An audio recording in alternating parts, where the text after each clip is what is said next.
Hey everybody, it's a little dark in here. I don't want y'all to see the bags under my eyes, so I turned the lights down low. For real, because I look tired as heck.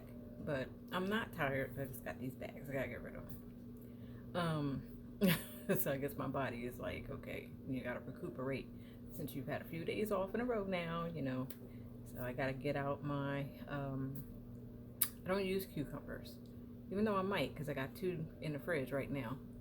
Um, but I use my cold compress. It's like one of those little eye things, and it's filled with water. I keep it in the refrigerator, and I put it on my eyes, and for like 15 minutes, and then take it off. And I do that because that helps with circles under the eyes and puffiness and all that. And I don't sleep with one of those things over my eyes because I really don't think they're necessary. My eyes are shut, so you know, I don't see the purpose for that. But um, at any rate, I had something that was weighing heavy on my heart, and not in a bad way.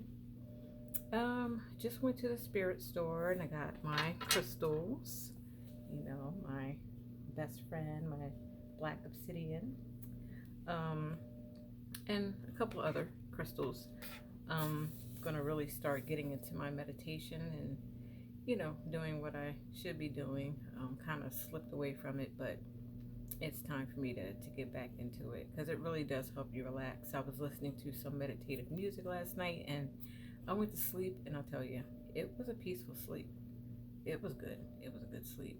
Um, so apparently, it's something that my body needs and something to put my mind at rest. I wasn't thinking about, you know, this bill or that bill or this child or what this child is doing. Thinking about none of that stuff. I went to sleep and it was nice. Um, but at any rate, what was weighing on my heart is, and it's weird the way things weigh on my heart because I was driving back with Micaiah, me and him in a car, coming from Tacoma, from the spirit store, buying these crystals. Got him some crystals too because we wasn't gonna walk out the store. He was trying to get me to buy one for like $47. I was like, babe, we will be back for that one.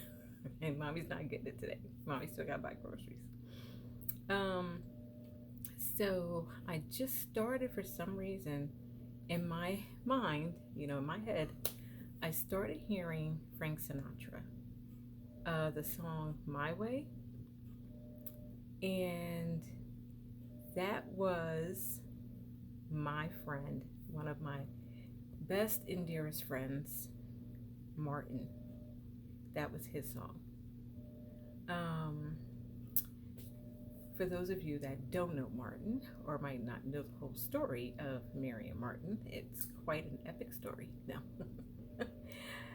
Martin, who was part Scottish, part Irish, and part English, if I'm not mistaken, yeah. Irish, Scottish, and I'm sorry, Italian, not English. My bad. Forgive me. Yeah, definitely, and the Italian would ring through and through. Um, but that was his ethnic background. So, needless to say, it was my first interracial relationship. Um, and I know some people might be like, "What? You had an interracial relationship?" Yes, I did.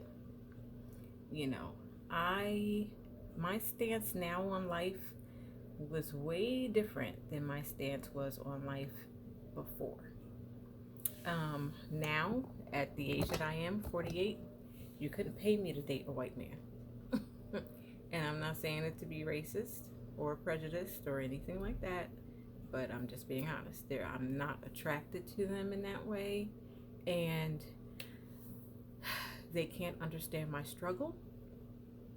And even though we might have, if I met someone and we had things in common, like maybe he liked rap music and R&B music and stuff like that, and maybe he even looked like John B, it wouldn't matter. I wouldn't be with him because it's just not my cup of tea. You know, everybody has a preference. It's not being racist.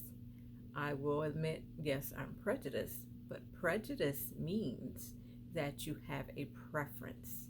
And I do have a preference. And my preference is my chocolate mint or my caramello mint. Okay? My Black Kings. That's what I prefer. No offense, not throwing shade. It's just the way it is. So at any rate, back then, I was in my 20s. And it was like, I would say I was, what, like 22, more like, yeah, 21, 21, 22 in that age. Actually, 96, 97, yeah, I was, yeah, about 20, between the ages of 20 and 22. And I know that because I just had my daughter, and I was 18 when she was born. So I'll do a little bit of a backstory, and then you can understand the whole story. My father, Klein Ruff, may he rest in peace. Hey, Dad. He was racist. And I would say the reason why he was that way, or the reason why I was told by him he was that way, and I wasn't told by him, I was told by my mother, because I guess he felt some type of way in telling me, or maybe he felt that I didn't need to know, which I guess I really didn't need to know, but it was nice to know, because then I understood where he was coming from, because I understood as a child that he, would always say negative things about white people and call them names, and he just didn't like them. He had a very strong disdain for them, and I couldn't understand why, because growing up in a Christian household, Seventh-day Adventist household, it was like God loves everybody, Jesus loves everybody, so you're supposed to love everybody, but my dad doesn't love everybody. And it's like, so why is that? My mother, I really don't know how she felt. I think she had, from what I can remember, she had one white friend that I can remember that she worked with.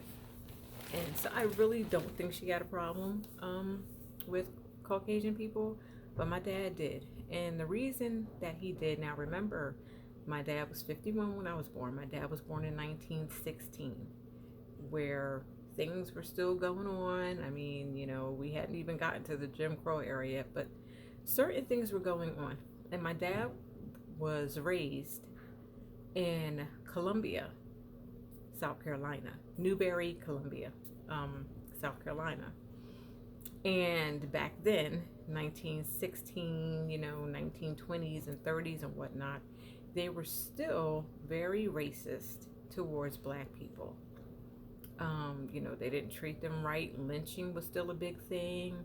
Calling you the N-word every day, the Nigger, was commonplace.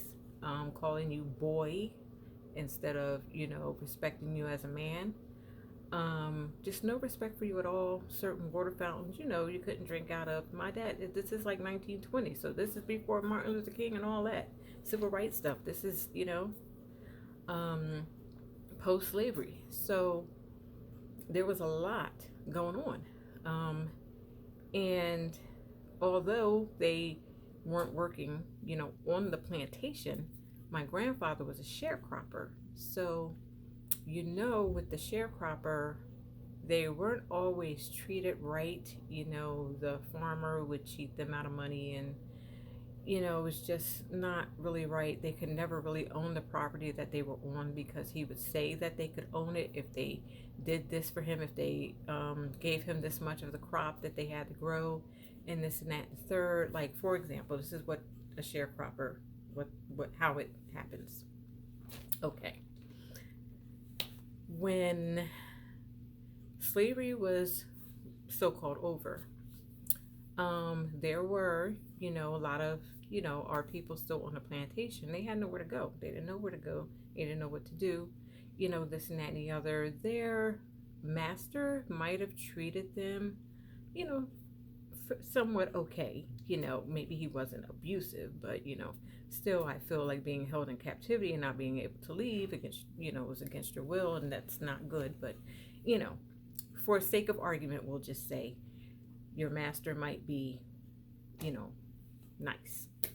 So, what it was is the land that the master owns, has, it still needs to be tended to, and the master didn't want to do it, and his family members wasn't going to do it, because they had, slaves doing it. So it was like, okay, now, we're going to have to do this ourselves, and, this and that and the other. They wasn't trying to hear that. So since there were some slaves and they felt that their master, treated them right, treated them fair, what have you, and they didn't have nowhere to go, they didn't know what to do, the master would sometimes be able to persuade them, and say, oh, okay, for example, just using names. Hey, Johnny, so you're free now. Where are you gonna go? What you gonna do? You got your wife and the kids and all that, how are you gonna feed them? What kind of job? You can't get a job. What kind of job you're gonna, stuff like that to make them really, which was true, but it was stuff like to make them scared, like, oh no, I am free, that's a good thing, I think, but I don't have nowhere to go, I don't have nowhere to live. At least master was giving me scraps, at least I had something, to feed my family with. But now, we have no shelter, no food. I don't know what I'm gonna do. So, the master, knowing this and his craftiness, would be like, oh, well, what I'm gonna do for you, Johnny. You can come and you can live on the plantation. You can still have your quarters right there, little shack that they, had them in. You can still live there, that's your house. That can be your house, Johnny. And what I'm gonna do is now I can't pay you, but what I'm gonna do is the crops, still have to be grown and this and that and the other. So if you, and you got some sons, some boys there, strong boys, what I'm going to do for you is you all work the land, like you've been doing. And after you're done, then when the crops come in, we reap the crops, and everything, the harvest, and we sell them, then your portion, because what I'm going to do is I'm going to give you a piece of this land, just this piece right here, okay? But you're going to pay me for it. But how you're going to pay me for it is out of the crops, because you're going to work the land and make the crops grow and all that other kind of stuff. And when, I sell it, at the market, they're going to give me money for it. Now, you would get some money for it too, but the money that you're going to get for it would be for the mortgage. He would be like, you have to pay it off. So it's like a mortgage. So I'm gonna give you this land in this little shack that's on this little piece of land, this little parcel of land. But payment for it, you have to work the crop. And once you do, and he would give him a number, for about 5 years, 7 years, whatever number he made up. Once you do that, after 7 years, it's done. This land is free and clear. It's yours. They give you the deed, the title. The house is yours. Everything. It's all paid for. It's yours. So to the slave, who had nothing and didn't know how he was going to feed his wife and children, that sounded like a very good idea. And himself, that sounded like a very good idea. So he's like, okay, master, okay, go for that. Well, we all know that massa was a big liar, because after the time when it came close, like the first two crops probably came out good, it was a good thing. It's like, oh, okay, it's good, when it came down closer to the person actually owning the land, then that year something would be wrong with the harvest. Oh, we didn't make as much money as we usually do for the crops, Johnny, and everything, they wasn't really selling, and, people were saying it was some problems with the product. So, it's going to need another year or two to make it catch up to be good again. So, I know I told you 5 years, but we're going to have to add on 2 more years. 2 more years becomes four, four becomes six, six becomes eight. So, you get where I'm going with this. So, eventually, you know, the slave never wound up owning the land. Well, my grandfather was a sharecropper, and that's basically what happened to sharecroppers. Um, so, needless to say, my father, who was a young boy at that time, he was pulled out of school in the sixth grade because he had to go and help his father with, the farm. So he really didn't get, like too much of a formal education. He knew how to read and write, but, that was, you know, he didn't get to graduate high school or anything like that. Um, so be that as it may, my grandfather, the story I was told is why my father doesn't like white people, is because the story I was told is that my grandfather was going into town, and he went into town, and as he was leaving, he said there was this white woman that said hello to him, and he didn't say anything to her. He just kept walking because he was taught that you don't say anything to them. You don't even look at them. You keep your head down. Like, he was born in, that time, post-slave era. And I believe that his parents were still, slaves. They were, back in that day. So, they were taught in the South, you don't look at the white person in the face. You don't, do anything like that. You don't speak. In black men, you definitely don't speak to white women. That's how it was, unless you want to get lynched. Okay, so um what happened was she got offended because he didn't say hello to her. So she went and told some white men in the town that he whistled at her. So, as my grandfather was walking home with the things that he had bought from town, these white men in a truck came up from behind him and got out and ran up on him and grabbed him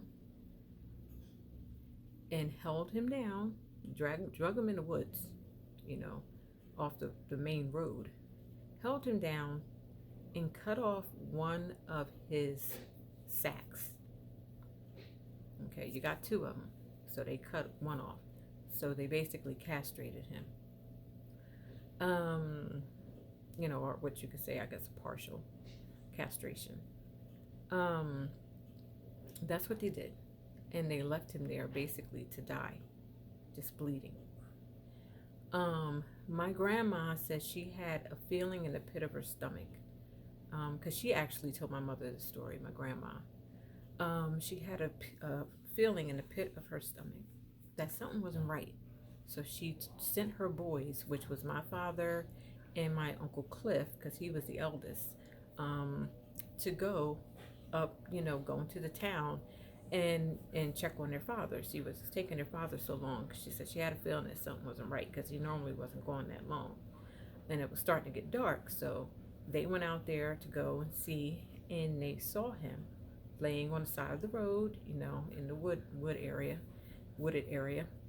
and he was bleeding and yelling and screaming, like it hurt. He was in pain, of course, but he almost passed out. He was holding on, and they picked him up and carried him back to the house. There were some more black people out there, some black men that were out there that saw them, and they helped them. So they carried him back to my grandma's house, and she basically, was a nurse that day. She had to stop the bleeding, cauterize it, and which is very painful. I don't know if they had any type of anesthetic back there. Being that side of my family knows a lot about the herbs and medicine and stuff, it's possible that she did know some type of anesthesia to, some type of antiseptic, rather, not anesthesia, antiseptic to give him. Maybe even something to help with the pain. but she had to cauterize the cut, which means she had to burn the skin, together. That's the easiest way I can explain it to you guys. It's a little bit more medical than that, but that's basically what she had to do, and that would stop the bleeding. And then she could stitch it, and made sure that it would heal, and when it healed, it would close, bond back together. All of that, which I could not only imagine was a painful experience for my grandfather, and a painful experience for her as his wife, and a fearful experience for my dad and his brother. And I believe they had my two aunts, have three aunts, but I think only two of them were born at that time. So I could only imagine. So from that point, of course the white men didn't get in trouble for it. That's just the way it was back then. They were lynching people, they were doing devilish things to everybody, and they weren't getting in trouble for it. So they didn't get in trouble for it. And, that was just it. He still lived. They had two more children after that. So like I said, that's why I said it was partial, because he was still able to, procreate. And, just very horrible experience. So that stuck in my father's mind, and that's why he felt the way he did about white people. So it's hard because white people today don't understand. They're like, well, I didn't do anything to you. My parents didn't do anything to your parents, or, whatever the case may be. I didn't do anything to you. So why do you hate me? And it's like, it's not a hate thing. It's more like a not trust thing, because your ancestors did certain things to my ancestors. And I don't even know if you're capable of those things that your ancestors did. Now, it's not fair to label and say that they would do something like that, because they probably wouldn't. But who's to know? So that's where I think a lot of black and white people are. If we'll ever get out of that place, I really don't know, but that's another story in itself. So, to get back to my story, that is the reason why my dad felt the way he felt. So I know growing up as a child, even though I grew up in predominantly white, Mates Landing, went to a predominantly white school. Well, at the times when I wasn't going to Christian Academy, because Christian Academy, it was all black children, all African American children. And because our church was predominantly African American. And when I went to the schools out there, Mays Landing and whatnot, of course, as a kid, as a child, you're going to make friends of different colors, who's ever there. You guys aren't really thinking about it, unless certain kids, you could tell their parents probably told them not to talk to black children or Hispanic children, so they didn't. Certain white children didn't. But then there was the ones that did. So I made friends with everybody. If you want to be friends, hey, we can be friends. It is what it is. Now I had 4, or should I say 3 main girls. We had our clique. It was 4 of us. They were all black. Those were my sisters. It's cool. Okay. But I also had Hispanic friends. I had a couple of white friends. I was just friendly with everybody. So it didn't matter. I go to school and be running and playing, running down hills with the little white boys and falling and rolling over. Like we were kids. And it was okay. And this is back in the 80s, early 80s. So we were just playing, and but that's the backstory. So my father, would always, express his disdain or show his disdain, and I really didn't understand it. But as I got older, then I understood, and I was like, wow. And I could say towards my father, getting much older, he had a friend, a guy named Ray. He was a white guy, and he owned a gas station not too far from where we live, Mr. Ray. And my dad would always go over there and be talking to Ray, and this and that and the other, and so he was cool with Mr. Ray. And I would say his best friend Sydney had a wife, Barbara, and she was white. And he was crazy about Barbara. She was nice to him, and always, let me fix you a plate of food, buddy, whatever. And he said that she could actually cook, for a white woman. But, she treated Sydney right and everything. And she treated my dad with the utmost respect, and everything. And so he liked her too, Miss Barbara. And let me try to think. Was it anyone else? Those are the two that I know of. He when he went into town, I don't know who else he talked to. I wasn't with him all the time, even though I was trying to be a shadow. I wasn't there all the time, so it might have been some more Caucasian people that he talked to in town. I don't know, but he wasn't like when we go into town and go shopping or whatever. He wasn't one that would just be like, "Hey, how you doing?" That type of person. He wasn't. My dad was talkative, but he wasn't like that. He was talkative with the people that he knew. He wasn't talkative like to everybody. Wasn't a social butterfly. So so those are the two that I knew of that he was okay with. Um, so I would say towards the end of his life, he started to realize that not all Caucasian people are, inherently evil, and there are some nice ones out there, and this, that, and the third. So I guess that's why that happened that way. But he actually met Martin, and because I was young, younger, and he at first didn't like it. He didn't like the idea that I was with some white man, and this and that and the other. My mom was okay with it, but my dad, because he still had, like I said, he had that feeling.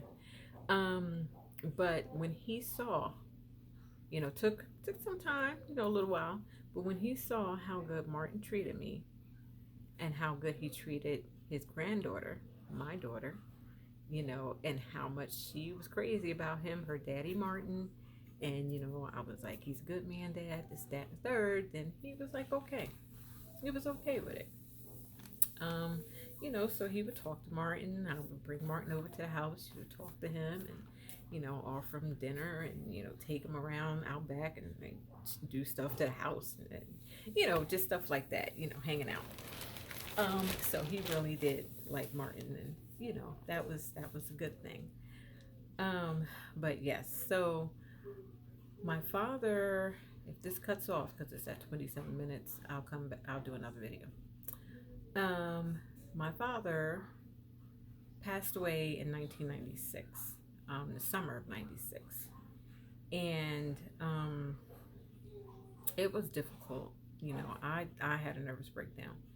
Um, Suffered a nervous breakdown because of that, and it was difficult for me because I was daddy's girl, and loved my daddy and everything, and even though I would be like, sometimes he gets on my nerves, I wish he stopped talking, I hate my dad, how teenagers are, my sister would be like, don't say that, and I'd be like, I do, but it's not true, it'd be like later, oh, I love my dad, stupid kid, no, but kids do that, so it is what it is, but he passed away, and it was very hard for me, like I said, and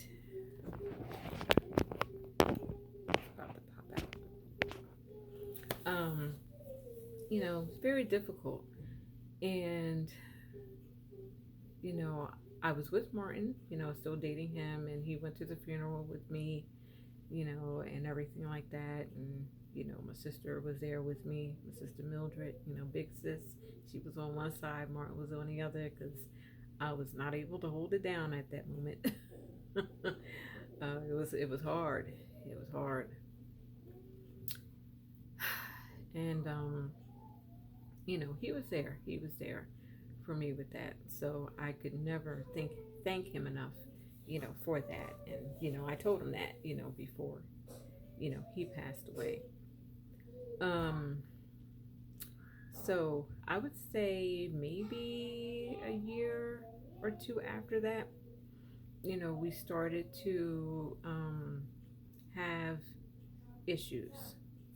Um, the first issue was Martin's family, they sponsored African people, people from Africa that were singers and dancers, to come over, like groups, and it was basically children come over and do, shows at churches. It was all Christian organizations and stuff like that, to do shows and to sing and this and that and the other. It's a chance for them to come over to the States and, that type of thing. So it was a good thing, they would put on shows and we drive, to different places, different churches, and they perform and stuff like that. So it was pretty cool.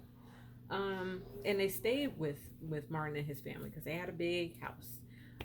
So there was enough room, and Martin had downstairs. Because he was like the oldest boy that was still there, so he had downstairs. Um, but how I met Martin was at the Shore Mall. The Shore Mall, and believe it is still standing. My daughter had just been there. It just came to Jersey to visit, maybe about a month or two ago from now. You know, like a month ago, I would say, and she said it was still there, so it's still there. The Hamilton Mall ain't there no more, but the Shore Mall is. And at any rate, in the food court, there was a pizza store called Capri Pizza, and Martin worked there. So I went there with my daughter. She was a baby, and I was with her, and I had her in a stroller, and I had the baby bag and all that, and we were walking in the mall, and and I had a car, so didn't catch no bus because bus line didn't run out there, but drove to the Shore Mall, and I don't know why I drove there, maybe to get some stuff or just because I'm not really a mall person. Like, I don't like to window shop and all that kind of stuff, so I don't know. Maybe I was going there to buy something or something like that. So went there, and I remember walking in, because as soon as you walk in the door, the pizza shop is there, depending on what door you're walking in, but it was like the side door, not the main entrance door, but one of the other doors. The pizza shop was like right there on your left hand side. So I'm walking in, and I glanced over. I saw him. I didn't really think, no, he's just one of the workers, so I'm like, okay. And pizza has always been my favorite. So I was like, maybe, I'll have a slice when I come back by. So I went, walking, and I went to the store and got my stuff. And then I was, coming to actually leave. I was like, I don't, wasn't going to stop for the pizza. So he saw me and he was like, hey, excuse me. And I turned around. I'm like, yes. And he's like, can I talk to you for a minute? And I'm like, okay. So I went over and he was like, oh, it's a beautiful baby you have, this and that and the other, I was like, oh, thank you. And he was like, can I buy you, a cup of coffee and a slice of pizza? And I'm like, okay, I ain't gonna refuse pizza. Now, anybody knows me, no, I ain't gonna refuse no pizza. So went over there, and they had the little booths, because it was a restaurant, so they had the little booths inside and whatnot.